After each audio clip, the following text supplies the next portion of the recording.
Dragi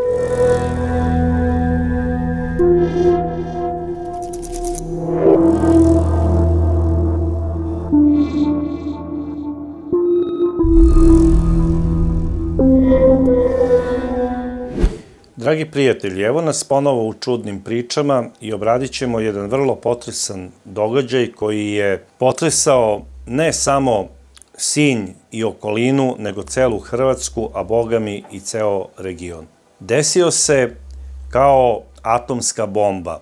Ne grom iz vedrog neba, već kao atomska bomba je se nastavila serija ubijanja lepih devojaka u Dalmatinskoj oblasti. Sada ćemo obraditi jedan slučaj iz 2002. godine koji se desio 2. marta. Šta se to desilo u Sinju 2. marta 2002. godine? Te noći je u ovom gradu gostovala čuvena grupa Zabranjeno pušenje.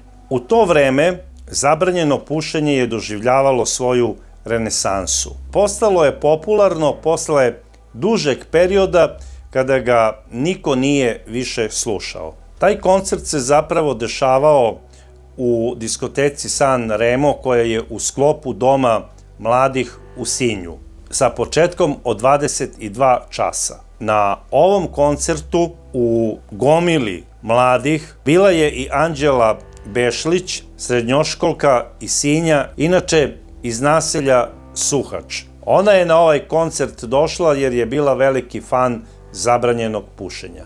Koncert je trajao mnogo duže nego što su mladi i očekivali. Zato što je bila jako dobra atmosfera, produžio se do duboko posle ponoći. Trajao je do 1 sat. Anđela je izgubila sve moguće prevoze da bi se vratila do svog mesta Suhača i posle koncerta ona je krenula pešice do svoje kuće. I nije joj bio prvi put da ovu trasu prolazi sama kroz noć. Ona se ničega nije plašila jer nije ni očekivala nikakvu opasnost na terenu koji joj je bio dobro poznat. Zapravo, to je bio njen kraj u kome je ona rođena, odrasla i živela. I znala je svaki kamen, i znala je svaki žbun, i znala je svakog čoveka. Bar je ona tako mislila. I verovala je da su svi ljudi dobri i da je život divan i da se dobro dobrim vraća i da joj oni isto misle što ona i njima misli. Međutim, ova mlada devojka očigledno nije dobro znala šta život nosi u nekim sadašnjim vremenima. I da neki ljudi imaju dva lica. I ona je na ovaj put pošla tako što se pozdravila sa svojim drugaricama i od tog trenutka njoj se gubi svaki trag. Ujutru njen otac Ivan primetio je da njegova ćerkica nije došla sa navedenog koncerta. On je mislio da se najverovatnije zadržala u Sinju kod neke školske drugarice. Bio je ubeđen da ako koncert duže bude trajao, da će je dovesti neki njen drug i da će doći sa nekim. Nije očekivao da će devojčica posle ovog koncerta krenuti sama. Dolazila je ona doduše sama više puta posle škole, ali ne ovako kasno. Otac Ivan odmah je pozvao neke njene drugarice iz škole da se raspita da li je možda Anđela kod njih. Međutim, odgovor je bio negativan. Ivan je zatim otišao u policiju jer je predosećao da se njegovom detetu nešto strašno desilo. Dežurni policajac je uzeo prijavu na zapis i rekao je: Ivane, nemoj da brineš, znaš kakvi su sada mladi. Ili je sa nekom drugaricom otišla za koju ti možda i ne znaš da se druže, pa je kod nje, možda je imala i nekog dečka, pa je nekud otišla. Biće to sve kako treba. Nije prvi put da mlade devojke odu na par dana, pa se onda vrate kući. Međutim, Ivan je dobro poznavao svoju Anđelu i znao je da ona to nikad ne bi uradila. Rekao je, mom detetu se sigurno nešto desilo strašno. I komandir policijske ispostave iz Sinja pozvao je svoje pretpostavljene u Splitu i oni su odmah pokrenuli akciju potrage za ovom devojkom. Zato što samo par meseci pre toga Hrvatsku je isto potresao jedan sličan slučaj o kome ćemo mi u nekoj drugoj emisiji. A sada da se vratimo na potragu za malom Anđelom. Podignuti su svi mogući resursi MUP-a Republike Hrvatske da pronađu ovu devojku. I policija je radila svoj posao i operativci su došli do sledećeg saznanja. Da je jedan, mladić koji je isto, vraćajući se sa koncerta sa svojom devojkom kolima, prolazio tim putem i na istom putu, malte ne u blizini samog sela gde je trebala Anđela da dođe do svoje kuće, primetio Anđelu na cesti. To je bilo nekih 700-800 metara od njene kuće i on nije stao da je poveze. Iz tog razloga, jer je faktički već bila blizu kuće. I dok je vozio, dalje kada ju je prošao pored nje, video je da na nekih par stotinak metara je parkiran jedan Renault 4, a u susret mu je dolazio jedan automobil koji je bio onako više sportski, opremljen sive boje i mimoišli su se.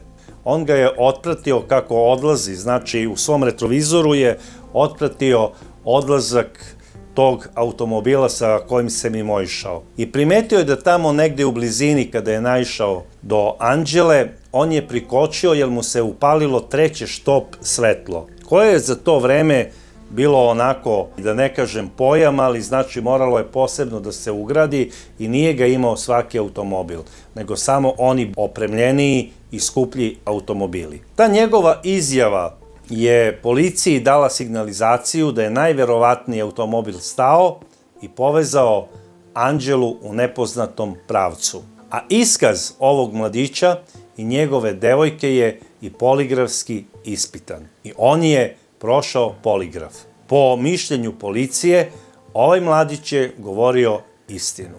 Takođe, jedna komšinica porodice Bešlić rekla je da je u 2 časa i 30 minuta čula je ženski krik. Ona doduše nije bila sigurna da li se to njoj učinilo ili je to bila java. I ona je poligrafski bila ispitana. Takođe, i roditelji nestale Anđele Bešlić su poligrafski ispitani na okolnosti oko nedolaska njihove ćerke sa koncerta i oni su prošli poligraf. Ivan Bešlić sve što je znao on je prijavio policiji i redovno je išao da se raspita dokle je istraga stigla u vezi nekog saznanja oko nestanka njegove ćerke. Međutim, na kraju se to sve svelo, nemoj se ti toliko brinuti, sigurno će se ona od nekud javiti, jer možda je otišla sa nekim mladićem, aludirajući na onaj sivi automobil. Ivan Bešlić nije bio zadovoljan i on je pokrenuo sopstvenu istragu sa svojim prijateljima. Počeo je da vodi neki svoj detektivski rad po Sinju i okolini, gde se to i s kim viđala njegova ćerka, da li su postojale neke priče ovog ili onog tipa, međutim sve se svodilo na to da je ukazivalo da se radi o jednoj finoj i divnoj devojčici i da nikakvog traga nema koji bi naveo na sigurni pokazatelj gde bi ova devojka mogla da se nalazi. Ja smatram da svaki roditelj ima pravo da pokrene svoju istragu u cilju pronalaženja sopstvenog deteta pod uslovom da ne ugrožava istragu policije koja je vodi. Pretpostavljam da je Ivan vodio razumnu istragu, jer u protivnom bi sigurno dobio upozorenje od policije da smeta i da ometa rad ovlašćenih organa i u tom slučaju oni bi imali pravo i da mu odrede pritvor za ometanje u radu ovlašćenih organa. Ali, očigledno, ovaj čovek je vodio ispravnu istragu u sopstvenoj režiji. Međutim, i njegova istraga nije davala nikakav rezultat. Ja ga apsolutno razumem kao oca, jer bolje je učestvovati na neki način u istrazi i potrazi za svojim detetom, nego sedeti kući i samo jadikovati. I došao je 6. april 2002. godine. Komšija porodice Bešlić, koji je inače poznati odgajivač terijera, izašao je da trenira svoje pse u okolini. I oni su naravno išli i radili one radnje koje je od njih zahtevao njihov gospodar. U jednom trenutku jedan terijer je otišao u jedno grmlje i nije hteo da izađe. Ovaj čovek je pošao da vidi šta se to dešava sa njegovim psom. Podigao je granje i sledio se. Ispod tog granja nalazilo se golo telo jedne devojke, na čijoj desnoj nozi je bila samo jedna čarapica i bila je okrenuta licem ka zemlji. Onda je tek osetio i strašan zadah, odnosno smrad, koji do tog trenutka nije osjećao. Psi su bili takođe prestravljeni i počeli su da cvile. Odmah je uzeo svoj mobilni telefon i pozvao je policijsku upravu u Sinju. I rekao je da je pronašao telo neke žene, ne znajući tačno o kojoj osobi je reč. Mada, kako je kasnije rekao, odmah je znao da se radi o nesrećnoj Anđeli. Policija je došla, celo mesto je znači blokirala i počeo je uviđaj. Pozvali su i Ivana, oca nesrećne Anđele, koji je odmah prepoznao svoje mrtvo dete.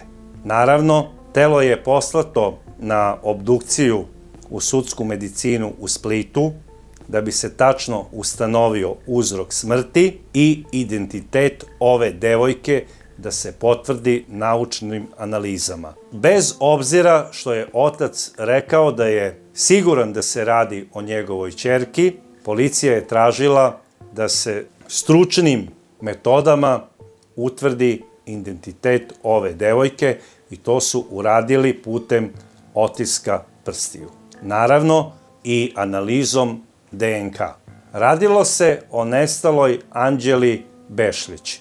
Ova devojka je, po izjavi medicinskih stručnjaka sudske medicine iz Splita, izgubila svoj život nasilnim putem. Tako što je tupim predmetom više puta udarena u predelu glave i u predelu grudi. Da li je bila silovana ili ne, to nisu mogli da ustanove zato što je telo bilo već u podmakloj fazi raspadanja.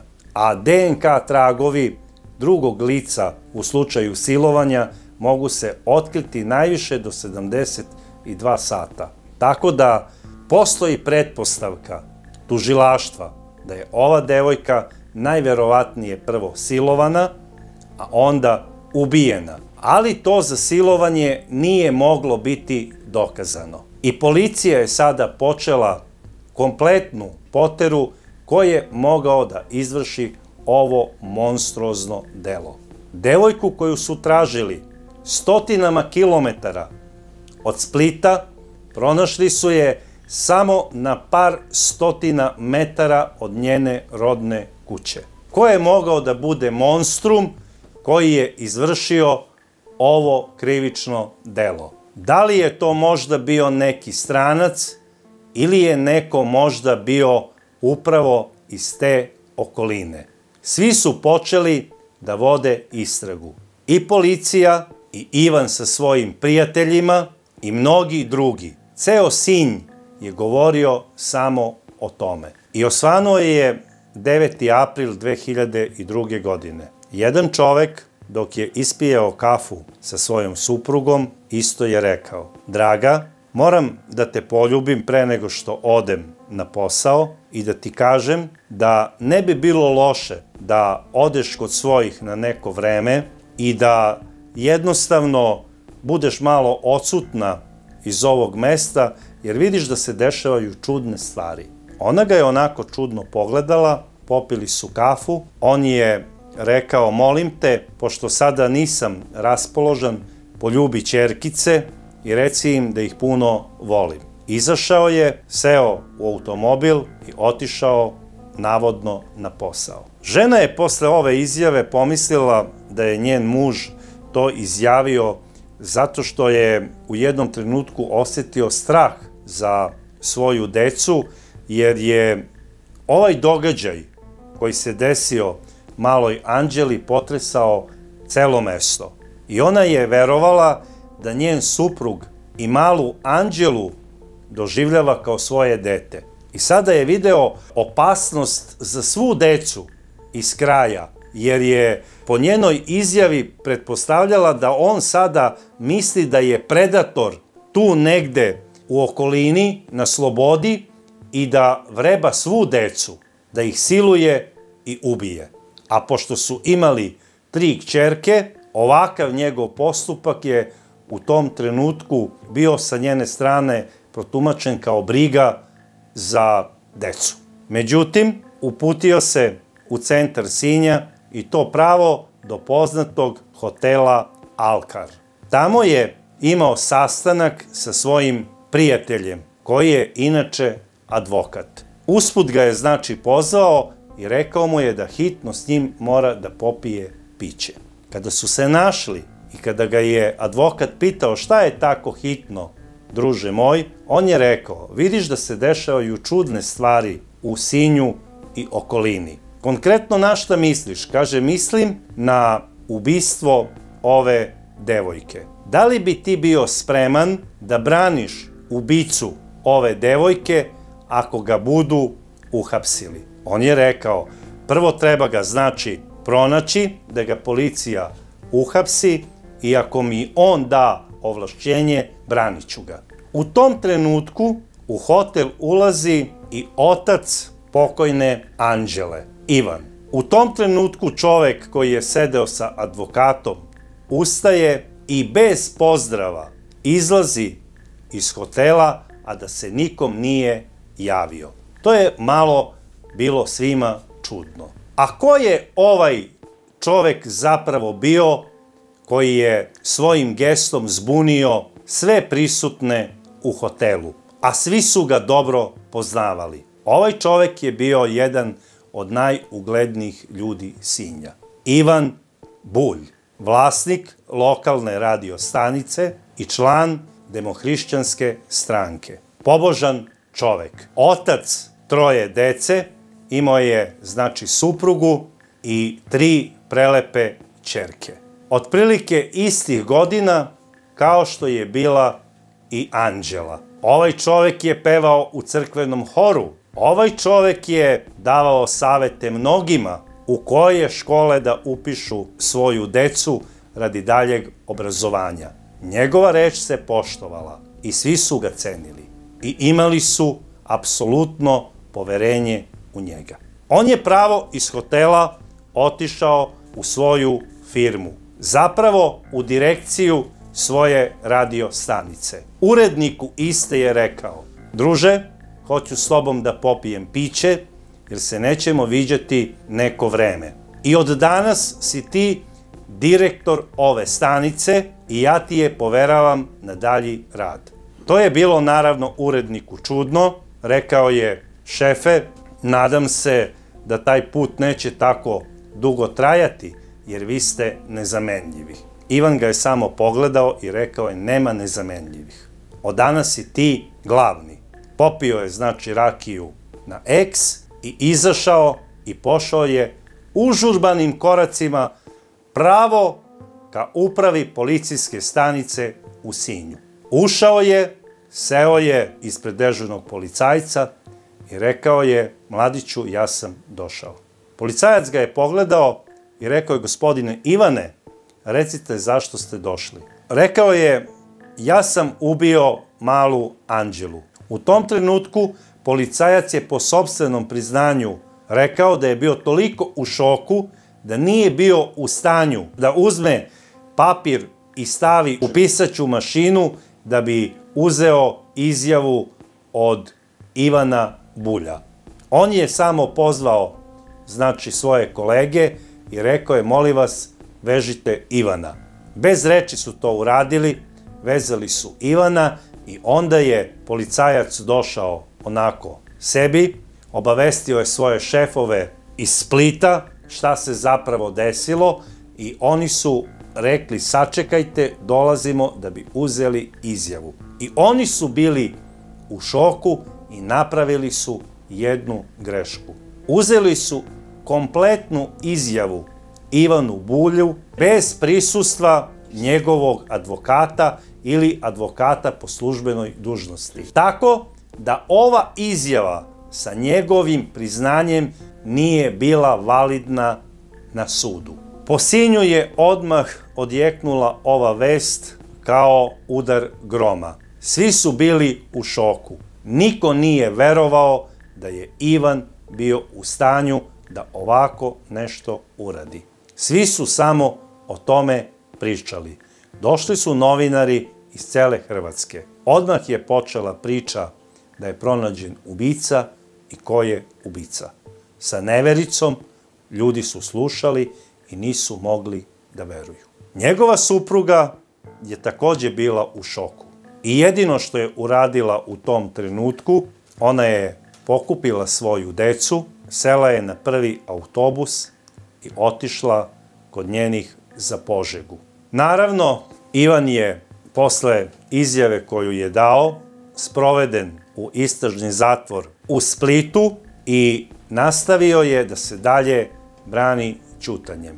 A tog dana, dok se još nije znalo ni ko je pravi ubica i dok su svi pretpostavljali da se radi o ovome ili onome, jedan od inspektora je Anđelinom ocu rekao da biće velikog iznenađenja izgleda za sve, jer on misli da je ubica čovek koji je oženjen i ima 3 dece. Znači, oko Ivana Bulja već se stezao obruč i policija je počela da sumnja na njega. A naravno, njegovo čudno ponašanje od 6. do 9. koje je sigurno prijavljeno i policajcima, dovelo je do toga da on uđe u uži krug osumnjičenih. I bilo je pitanje samog trenutka kada će ga policija pozvati na informativni razgovor ili na poligrafsko ispitivanje. I konačno, kada je u večernjim časovima Ivan Bešlić saznao ko je ubio njegovu Anđelu, bilo mu je kristalno jasno zašto se Ivan Bulj toga dana, odnosno tog jutra, njemu nije javio u hotelu kada su se sreli i zašto je kao oparen izašao iz istog. Međutim, otac je nastavio da vodi svoju istragu i onda, po naredbi tužilaštva, koje je sumnjalo da je Ivan Bulj imao saučesnika u ovom krivičnom delu, za koje su smatrali da se ne radi samo o ubistvu, nego da je bilo prethodno, znači, krivično delo silovanja, bio i još neko, zapravo da je imao saučesnika. I hapse njegovog rođaka Pavla Bulja, koji je inače od ranije bio policiji poznat kao sitni izgrednik, kao huligan i kao povremeni korisnik narkotika. Međutim, Ivan, Anđelin otac, je imao i neku svoju pretpostavku oko izvršenja ovog krivičnog dela i mislio je da ima i treća osoba koja je umešana u sve ovo i da je ona zapravo nalogodavac ovog krivičnog dela. I da on nije siguran da li je izvršeno silovanje ili ne, ali je ubeđen da je po naredbi treće osobe Anđela ubijena da bi se uzeli njeni organi koji su bili potrebni za unuku jednog uglednog političara. Ivan Bešlić je smatrao da je obdukcijski nalaz koji je urađen na sudskoj medicini u Splitu zapravo lažan i da sve institucije štite nekog čoveka. I on je i dan danas ostao pri ovom ubeđenju. Hteo je da se uradi nova obdukcija koja će pokazati da li nedostaju Anđelini organi i tražio je da to uradi sudska medicina iz Zagreba uz prisustvo nekih stručnjaka iz inostranstva. Zbog toga je sa svojim prijateljima posle Anđeline sahrane odredio i stražu na grobu u strahu da se ne bi njeno telo ukralo i da dokazi potpuno nestanu. Međutim, ja lično mislim da je Ivan u ovome preterao. Ne znam šta je vaše mišljenje, ali ja ne verujem da je sudska medicina iz Splita štitila nekog moćnika. I ubrzo je počelo suđenje Ivanu i Pavlu Bulju.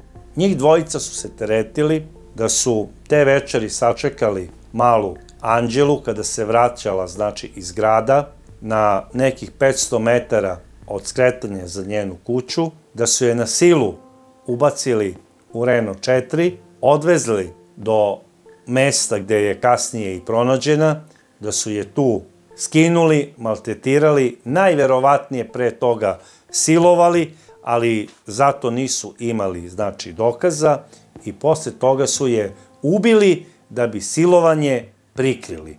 I jedan i drugi su ove optužbe negirali i odbacivali. Ivan je sada tvrdio da on nije ubio Anđelu, da se on toga ne seća, a da je bio nervozan i da je pričao neke stvari samo zato što je imao neke vizije koje su mu se u tom trenutku prikazivale. Da je on doživljavao čitave slike kao neki prorok, malte ne, da je video telo gole devojke kako leži mrtva u blizini, da su ga nepoznati glasovi uznemiravali koji su mu govorili da se telo nesrećne Anđele nalazi tu i na neki način je hteo sebe da predstavi kao žrtvu i psihijatrijskog bolesnika. Međutim, izjave koje je kasnije počeo da daje bile su ne samo kontradiktorne, nego prosto nemoguće. Naveo je da ima alibi za to veče, da se nalazio na jednoj večeri kod njegovog mehaničara, kome je odvezao svoj automobil, jer ga je 2 dana pre nego što se desila ta nesreća, kada je mala Anđela nestala, slupao u jednom jarku i dao ga je mehaničaru na popravku. Zapravo, hteo je da kaže da on 2. marta nije imao automobil jer se nalazio kod mehaničara i da je kod istog bio pozvan na jednu večeru i da je bio prisutan tamo sa svojom suprugom. Takođe je naveo i imena svih onih ljudi koji su bili sa svojim suprugama na istoj. Kada ih je policija pozvala, znači da se suoče sa okrivljenim i da svedoče, oni su to negirali. Doduše, mehaničar je rekao da jeste popravljao Ivanov Renault 4, ali da mu ga je vratio par dana pre ubistva i da on kod njega nije bio na nikakvoj večeri. To su potvrdili i svi ostali koji su navedeni u toj priči. Čak i njegova supruga, koja je imala pravo da ne svedoči, zato što se radi o članu porodice, rekla je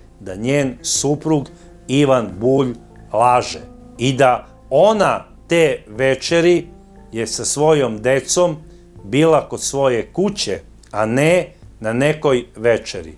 Da je bila budna do 2 sata i da Ivan dotad nije bio u kući. Ujutru kada se probudila, on je bio u krevetu. Kada je tačno došao, to ona nije znala. Pavle Bulj je tvrdio da je on tih dana imao gips jer je povredio nogu, da nije mogao normalno da se kreće, da je bio znači u društvu sa kojim je igrao karte i da su te večeri konzumirali alkohol i neke druge nedozvoljene supstance. Po njegovom kazivanju naveo je svedoke koji su trebali da mu potvrde ili opovrgnu taj alibi, koji su na kraju krajeva potvrdili da je to tačno, da je on bio sa njima. Međutim, tužilaštvo je uložilo žalbu da se Pavle oslobodi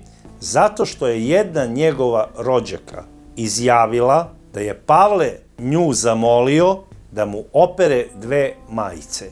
Jedna je bila isprljana blatom, a druga je imala veliku fleku od krvi u predelu stomaka.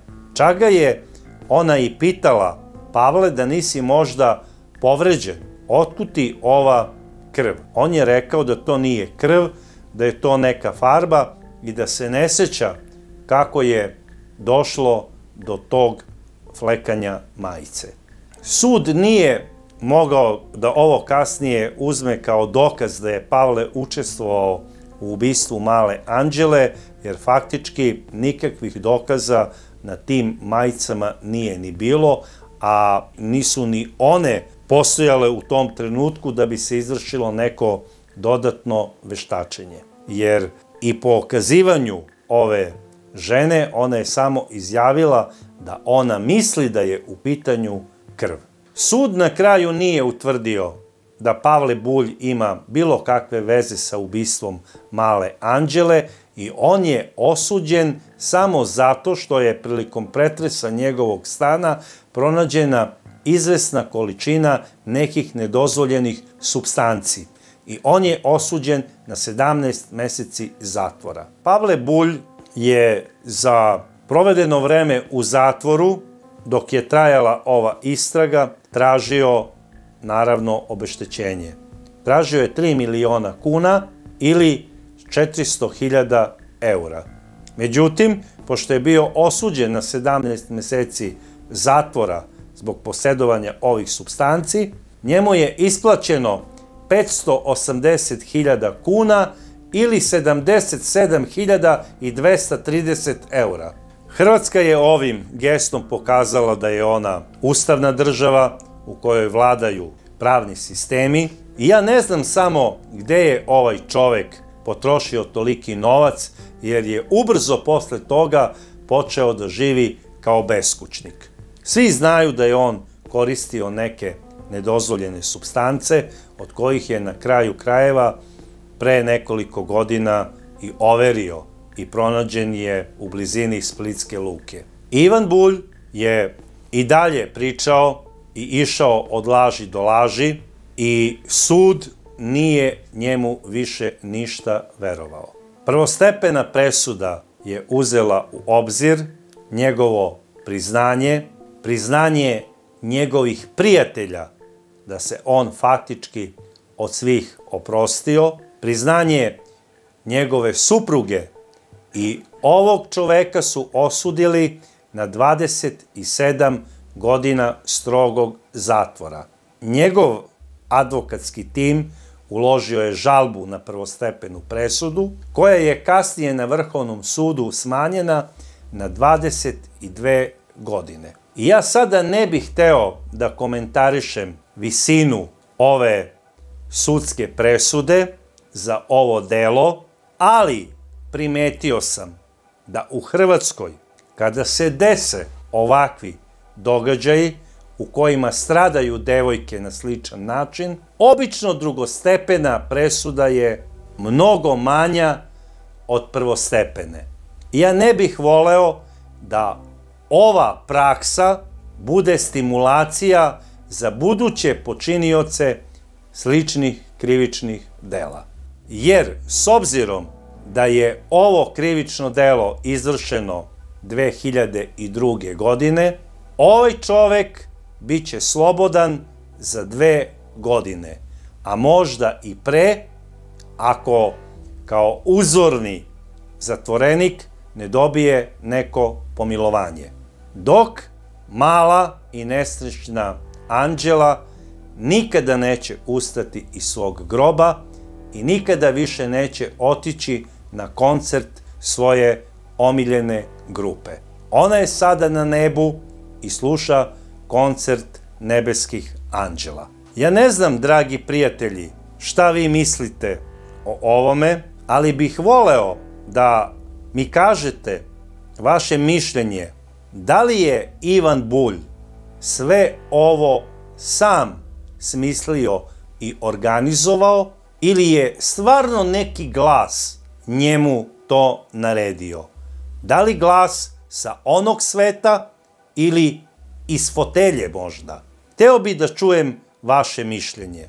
A vi, dragi roditelji, koliko god da mislite da su vaša deca bezbedna u određenim trenucima, molim vas, sve čvrsto držite pod kontrolom. Deca dobro treba da steknu vaše poverenje da biste ih puštali same na noćne koncerte.